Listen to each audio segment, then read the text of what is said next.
साहेब, सन्माननीय व्यासपीठ, सर्व पत्रकार आणि समोर बसलेले मतदार बंधूंनो, येत्या 7 तारखेला आपल्याला आदरणीय सुप्रियाताईंना मतदान करा हे सांगण्यासाठी म्हणून आम्ही या बावडा गावामध्ये आलेलो आहे।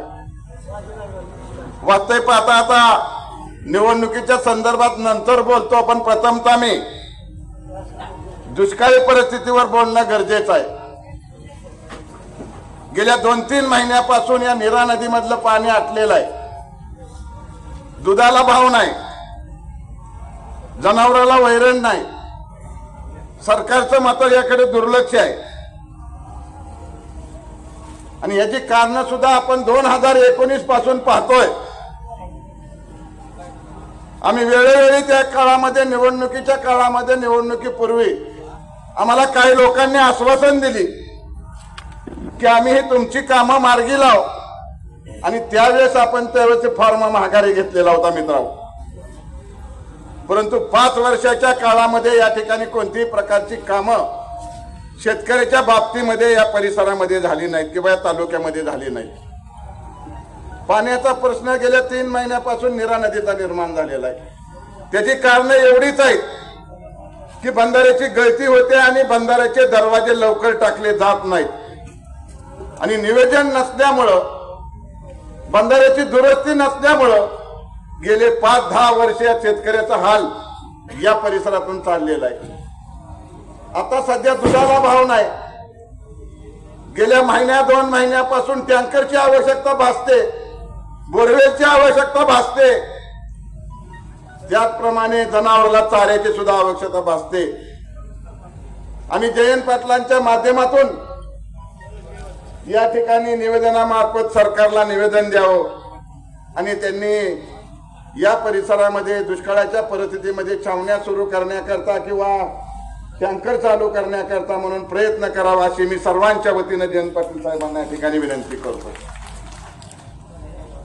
निवडणुकीच्या बाबतीमध्ये बोलायचं झालं, गेल्या 5-6 दिवसापूर्वी, आपण 8-10 दिवसापूर्वी प्रवेश केला।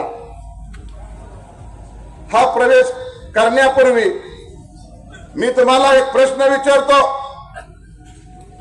तुम्ही मला सांगितलं होतं का नाही आपल्याला तुतारीला मदत करायची म्हणून? हात वर करून सांगा। मग आता आपण निर्णय घेतलेला आहे, परत अजून काय सांगायचं? तुम्ही मला सांगितलंय, आता मी तुम्हाला सांगतो की तुम्ही सांगितल्यामुळं मी पवार साहेबांकडे आणि तुतारीवाले माणसाकडे गेलेलो आहे। आता तुमच्या पुढे प्रश्न असा आहे की उद्याच्या निवडणुकीमध्ये तुतारीवाल्या माणसाला आपण मतदान किती करणार आहे? स्वतःच तर करणार आहात, परंतु आसपास आणि या परिसरामध्ये जाऊन आपण किती मतदान या ठिकाणी करून घेणार आहे याकडे ह्याचा प्रश्न मी तुम्हाला विचारतो।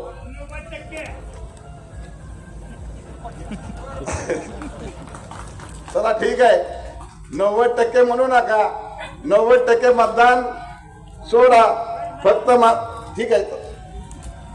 आज आपण या ठिकाणी पाहतोय मित्रांनो, एक गोष्ट लक्षात घ्या, ज्या वयस्कर माणसाला जर आपण विचारलं ज्यांनी 50 वर्ष या महाराष्ट्राची प्रामाणिकपणे सेवा केली, या महाराष्ट्राला उंचीवर नेऊन ठेवलं, या महाराष्ट्राची मान आणि शान या देशामध्ये ज्यांनी कोणी केली असेल तर यांचं नाव आहे आदरणीय पवार साहेब। आणि अशा पवार साहेबांना जर आपण विसरणार असाल आणि ह्या वयामध्ये विसरणार असाल तर यासारखं पाप कोणीही करू शकत नाही। पाठीमागच्या निवडणुका झाल्या गेल्या, जयंत पाटील साहेब, आज ह्या लोकांना माहीत झालंय 10 पैकी 9 उमेदवार आपल्या निवडून येणार आहेत। या सर्व लोकांना या गोष्टी माहीत समजल्या। आज या ठिकाणी मला काही गोष्टीचा उल्लेख करणं गरजेचं आहे। पाठीमागच्या काळामध्ये काय लोक म्हणतात त्यांचं काय काम हे आपण ऐकलं असेल, आमचं काय काम आहे गेल्या 17-18 वर्षामध्ये या परिसरातल्या लोकांनी पाहिलेलं आहे।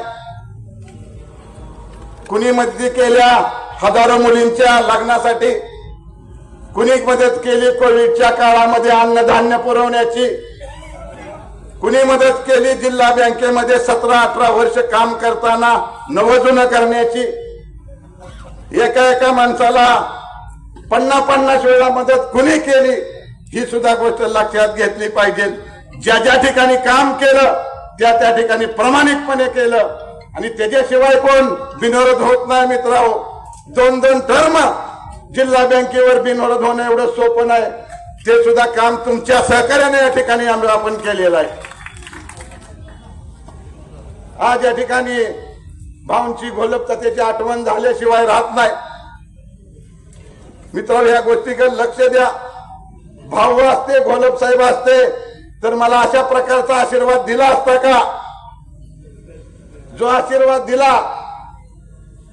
की यांना स्वप्न साकार होणार नाही, दिला का नाही आशीर्वाद?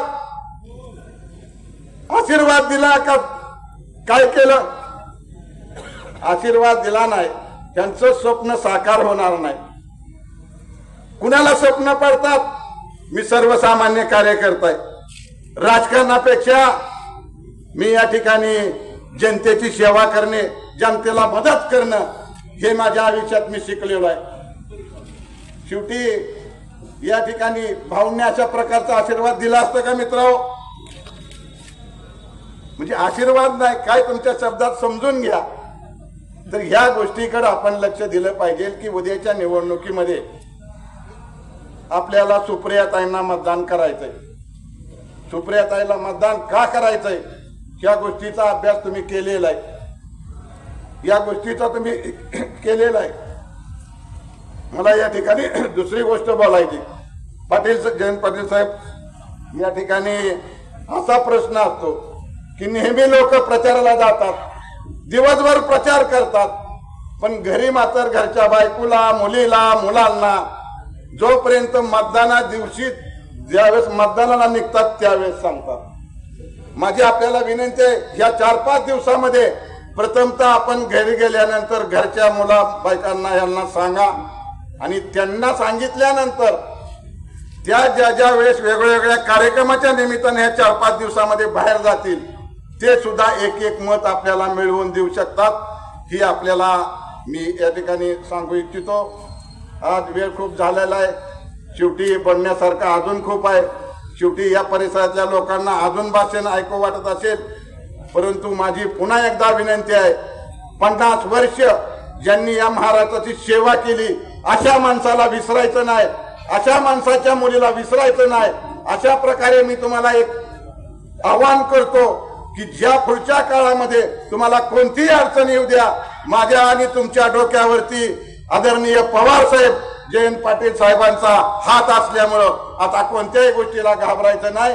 कोणत्याही रात्री तुम्हाला कोणती गोष्ट आम्हाला फोन करा, आम्ही तुम्हाला मदत करू, एवढंच या ठिकाणी आपल्याला आश्वासन देतो. आणि आपण 7 तारखेला सुप्रियाताई सुळे यांच्या तुतारीवाल्या माणसाच्या समोरील बटन दाबून पुढचे 5 वर्ष आपली सेवा करण्याची संधी द्यावी, एवढंच